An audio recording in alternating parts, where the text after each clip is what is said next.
बोलिए सत्यवादी वीर तेजाजी महाराज की। पहले तो मैं आप सभी को तेजाजी महाराज की जन्म जयंती की शुभकामनाएं दूंगा कि आज इस तेजाजी के मंदिर के उद्घाटन में, मूर्ति प्राण प्रतिष्ठा में अपन सब लोगों को ये सौभाग्य प्राप्त हुआ, इस कार्यक्रम के अंदर शामिल होने का शुभ अवसर मिला। देखिए, तेजाजी महाराज ये आज बरसात कर रहे हैं, अपने को याद दिलाना चाहते हैं कि अपन पैदाइश संघर्ष करने के लिए हुए हैं। क्या संघर्ष करने के लिए पैदा हुए हैं? किसान कौम के अंदर पैदा हुआ हर एक लाडला संघर्ष का प्रतीक होता है। आज तेजाजी की जन्म जयंती पे यही सिद्ध होता है। तेजाजी महाराज अपने को एक आज संदेश दे रहे हैं कि अपन लोगों को कभी संघर्ष से पीछे नहीं हटना चाहिए, अपन पैदाइशी संघर्षशील है। मंच पर आसीन संत महात्मा और गणमान्य बुजुर्गगण और जोधपुर से मेरे साथ पधारे बड़े भाई महादेव जी खदाव, महेंद्र जी मान, बाबूजी और समस्त युवा शक्ति मेरे सामने विराजमान, समस्त तेजाजी के भक्तगण, एक बार फिर से दोनों हाथ ऊपर उठा के तेजाजी महाराज का जयकारा लगाएंगे। बोलिए सत्यवादी वीर तेजाजी महाराज की। इंद्र भगवान को भी पता चलना चाहिए कि ये तेजाजी के भक्त बड़े संघर्षशील हैं। सैकड़ों साल पहले करनाल के अंदर श्री वीर तेजाजी महाराज का जन्म हुआ था।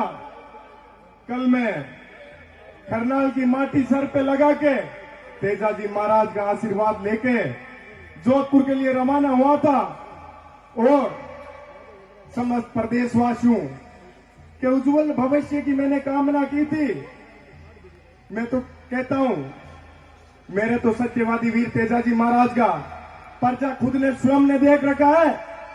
जब भी मेरी छात्र शक्ति और मेरे को दबाने का प्रयास किया गया तो मैं आंख बंद करके तलवारधारी वीर तेजाजी महाराज को याद किया और मुझे उन नकारात्मक शक्तियों से लड़ने की इतनी मजबूत ताकत मिली।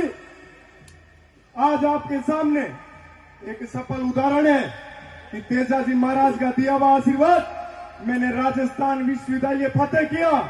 मैं एक किसान का बेटा हूं, एक छोटे से गांव से आता हूं। ये मेरे लिए गर्व और खुशी की बात है कि अपन गांव ढाणियों से, किसान परिवारों से आने वाले समस्त छात्र छात्राओं को हमेशा अपने घर परिवार वालों के सपनों पर, उम्मीदों पे खरा उतरना चाहिए। मंजिल चाहे कितनी भी बड़ी हो, संघर्ष अपने खून में है। बस बात है तो यह है कि अपने आप को जगाने की।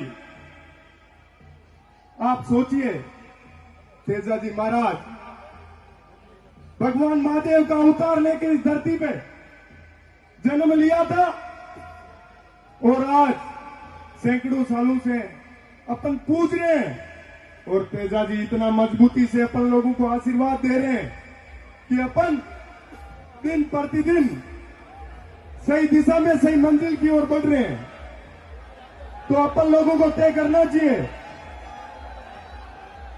अपन लोगों को तय करना चाहिए कि इस दिशा में पढ़ना है और आगे निकलना है। साथियों, आज सोचने और समझने की जरूरत है कि अपने को तेजाजी की पूजा करते करते अपने लोक देवता के बारे में पढ़ना लिखना भी चाहिए कि उन्होंने समाज के अंदर ऐसे क्या अटल कार्य किए जिसकी वजह से अपनी पीढ़ियां उनको पूछती आ रही है।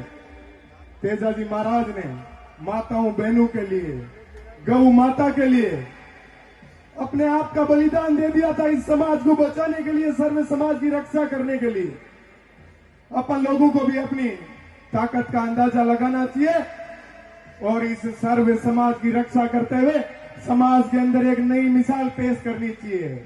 आज तो भारत देश तेजा जी को पूज रहा है।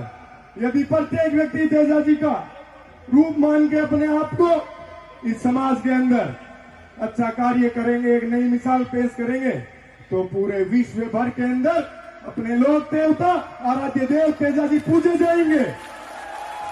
लेकिन इसके लिए आज अपने को सोचने और समझने की बात तो यह है कि अपने को एक मंच पे रहना है। इस समय के अंदर यदि अपन लोगों को समाज के अंदर एकता और ताकत लानी है तो एक मंच पे रह के आप सोचिए, अपन लोग किसान परिवार के लोग उन बड़ी बड़ी सामंतवादी ताकतों को हरा के अपने आप को आजाद किया है, इस भारत देश को आजाद किया है। तो सोचिए, यदि आज अपन ईमानदारी से, पूर्ण निष्ठा से अपने समाज के लिए पूरी ताकत से कार्य करेंगे तो अपने को कोई रोकने वाला नहीं है इस देश में नए आयाम स्थापित करने से। मैं तो कहता हूं, ये जोधपुर की धरती वो धरती है जहां सूर्य भगवान भी अपनी सबसे ज्यादा ताकत दिखाते हैं, इसलिए इसको सूर्य नगरी कहा जाता है। उस तपती हुई भूमि पे अपने किसान परिवार के लोग मेहनत करते हैं और अनाज पैदा करते हैं। युवा शक्ति को सोचना चाहिए, अपने माता पिता कितना संघर्ष करके अपनी उम्मीदों और अपने सपनों को पूरा करने के लिए वो कितनी त्याग और तपस्या करते हैं। युवा पीढ़ी को सोचने की जरूरत है।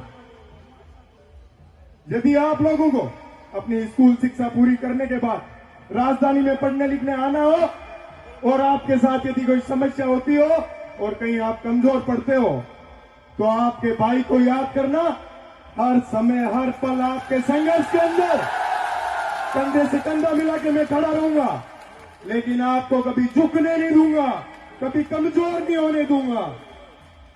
लेकिन उसके लिए हमेशा अपने दिल के अंदर संघर्ष करते हुए, अपने माता पिता की तस्वीर को अपने दिल में रखते हुए अपने को अपनी मंजिल की तरफ बड़ी मजबूती से आगे बढ़ना है।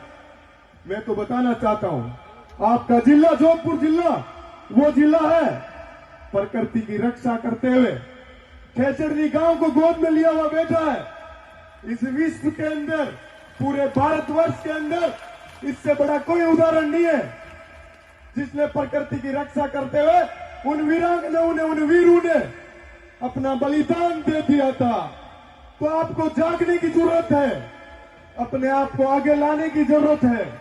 मैं तो समाज के लोगों से एक निवेदन, एक गुजारिश करना चाहूंगा कि जो भी ताकत, जो भी शक्ति समाज में आगे बढ़ने का प्रयास करती है, उनकी टांग खिंचाई करने के बजाय उनको हमेशा ऊपर लाने का कार्य कीजिए। जब पूरा समाज मजबूत होगा तभी तो अपन लोग कुछ नाम कर पाएंगे। ये नहीं सोचना चाहिए कि फलाने का बेटा फलाना यदि आगे बढ़ के अपने बराबर आ गया तो अपनी उपलब्धियां कम हो जाएगी। अरे सोचिए, पूरे समाज के, पूरे परिवार का भविष्य उज्जवल होगा। अपने को वो कार्य करना है जो एकता का काम हो और सब लोगों का भविष्य उसके अंदर जुड़ा हुआ हो। इसके लिए ताकत लगानी पड़ेगी अपन लोगों को, गांव ढाणियों के लोगों को। लगाओगे कि नहीं लगाओगे? दोनों हाथ ऊपर करके बोलो, लगाएंगे। कोई बड़ी ताकतों से कमजोर नहीं पड़ेंगे। हर एक व्यक्ति ग्रामीण परिवेश से शुरुआत करता है और अपने आप को बड़े ओहदों पे स्थापित करता है। तो मैं किसान परिवारों को बताना चाहता हूं कि सोचिए आप लोग कि यदि कोई एक व्यक्ति आपके बीच से जाके झुग्गी झोपड़ी से निकल के अपने आप को बड़े ओहदे पे, बड़े पद पे स्थापित कर सकता है, तो प्रत्येक व्यक्ति यदि जी जान से मेहनत करेगा तो अपने आप को बड़े ओहदों पे, पदों पे स्थापित कर सकता है। तो मैं आपको एक बात बताना चाहूंगा कि जो ये मेरे सामने बड़े बुजुर्ग बैठे हैं, मैं आपके बेटे बेटियों के सपनों को पूरा करने के लिए मेरी तरफ से पूरा प्रयत्न कर रहा हूं। बस आप लोग आशीर्वाद बनाए रखना। मैं कभी किसी प्रकार की मेरे तरफ से कमी नहीं आने दूंगा। बोलिए श्री वीर तेजा जी महाराज की। बोलिए सत्यवादी वीर तेजाजी महाराज की। आज एक सौगंध खानी है अपने को तेजाजी के प्रांगण में। ये बड़ा आपका भव्य मंदिर है, इसकी बेड़ियों में चढ़ के अपने को सौगंध खानी है कि हर एक व्यक्ति को आगे बढ़ाने का प्रयास करेंगे और उसकी मजबूत मंजिल तक पहुंचाने का कार्य अपन करेंगे। मजबूती से करना है और आगे बढ़ना है। जय जवान की, जय किसान की, जय मजदूर की। मैं मेरी वाणी को विराम दूंगा और आप सब लोगों ने बुला के मुझे इतना प्यार, प्रेम और आशीर्वाद दिया, इस अपनाइत को मैं कभी भूलूंगा नहीं, जीवन भर याद रखूंगा और आपका ऋणी रहूंगा। जहां भी जिस भी जगह याद करोगे मैं आप लोगों के बीच में हाजिर रहूंगा। धन्यवाद। राम राम साहब। और एक आपको बताना चाहता हूं, आपके गांव से मेरा नाता पहले भी जुड़ा हुआ है। आपके गांव के जो रूप जी है मेरे भी बड़े भाई हैं। जब मैं राजस्थान विश्वविद्यालय में संघर्ष कर रहा था तो इन्होंने हमेशा मुझे मजबूती से आशीर्वाद देने का कार्य किया और हमेशा आगे का रास्ता दिखाने का कार्य किया। आपके गांव के अंदर ऐसे प्रतिभावान व्यक्तित्व के धनी है तो सोचिए आपका गांव कितना आगे जाएगा और हमेशा मजबूत रहेगा। धन्यवाद। बहुत बहुत धन्यवाद श्रीमान निर्मल जी चौधरी। कहते हैं जीत ही उनको मिली जो हार से जमकर लड़े हैं। जीत ही उनको मिली जो हार से जमकर लड़े हैं और हार के भय से डिगे वो धराशायी पड़े हैं। हर विजय संकल्प के पद पूजती देखी गई है। अरे वे किनारे ही बचे जो सिंधु को बांधे खड़े हैं। जिन किनारों के अंदर समुद्र को रोकने की ताकत है वही दुनिया में कुछ करके दिखाते हैं और ऐसा ही करके दिखाया भाई निर्मल चौधरी ने। एक बार जोरदार तालियां बजाकर इनका धन्यवाद करें।